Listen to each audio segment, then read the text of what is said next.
چی هەیە لە ئێمە تاوەکو ئێستا جێ لە ناوی مەلا مەشهور نەببێت.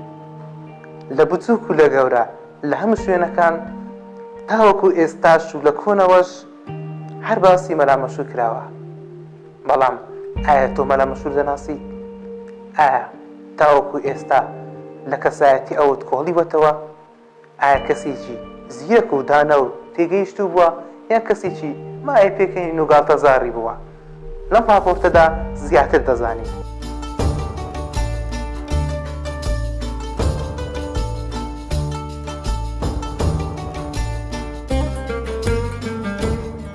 لە مێژوودا زۆرن ئەو زانە و سەرکردە و تەنانەت گەل و دەوڵەتانەی درۆ و بوختانیان بۆ کراوە و مێژوە ڕاستەقینەکەیان شاراوەتەوە. ئەوەی ئێمەش مەبەستمانە دوو کەسایەتیە بە ناوی جوحا و خواجە کە لە کوردی خۆماندا دەبێتە مەلای مەشهور، وەلای ئێرانیەکانیش دەبێتە مەلا نەسرەدین، وەلای تورکەکانیش دەبێتە نەسرەدین خوجە. تەنانەت لای میلەتانی غەیرە مسڵمانانیش ئەمە هەیە، هەرچەندە ئەم ناوانە نییە. بۆ نمونە بولگاریەکان ناوی دەبن بە گابروفۆن واتە خۆشەویست، یان ئارتین لای ئەرمەنیەکان، هەرچی یوگزلافیەکانیشە بە گەمژە ناوی دەبن. بەڵام لێرەدا قسەکە ئەوەیە، ئایا جوحا یا خواجە کەسێکی بەم زۆرە بووە کە ئەم دوو ناوە زیاتر لە نێو جیهانی ئیسلامیدا ناویان هەیە؟ لێرەدا دەمانەوێت لەلایەنی مێژووییەوە لەم باسە بڕوانین و ڕاستیەکانتان نیشان بدەین.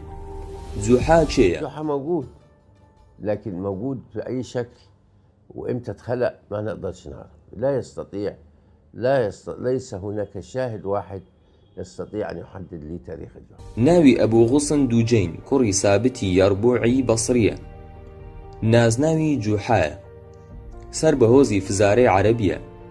سەبارەت بە نازناوەکەشی وتراوە لە زۆری زانیاریەکانیەوە. لەدایک بۆ لە ساڵی 60 کۆچی، زۆربەی تەمەنی لە کوفە بەسەر بردووە. ئیمامی زەهەبی لە کتێبەکەیدا وتوویەتی، عیبادی کوڕی سوهەیب وتوویەتی جێڕاویەتەوە لە ئەبوو غوسن جوحا کە لە زیرەکەکانی سەردەمی خۆی بووە. ئیبن جەوزیش لەبارەیەوە وتوویەتی لەبەر زیرەکیەکەی جێڕانەوەکانی دروستن. یەزیدی کوڕی عوبەید لەبارەیەوە وتوویەتی جوحا کەسایەتێکی دیارە و ئەو قسانەی لەبارەیەوە دەکرێن دوورە لە ڕاستیەوە. شعرانیش لە کتێبەکەیدا دەڵێ عەبدوڵڵا جوحا لە تابعینە. سیوتیش لە کتێبی تایبەت بە جوحادا بە ناوی ئیرشاد من نوحا ئیلا نەوادر جوحا دەڵێن دایکی بەخێوکەری دایکی ئەنەسی کوڕی مالیک بووە. هەروەها دەڵێ جوحا دوورە لەو چیرۆکە گاڵتە ئامێزانەی وا لەبارەیەوە دەوترێت.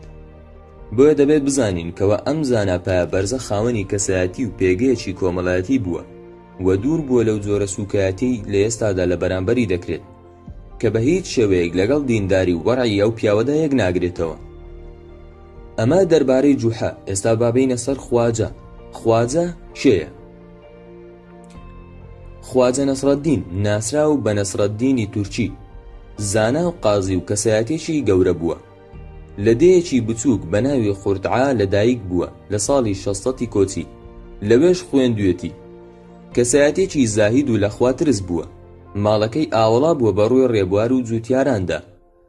ئەم زانایە لە گەورە زانایانی حەنەفی مەزهەبە و خاوەنی چەندین قوتابی بووە، هەر بۆیە نازناوی مەلایان پێداوە.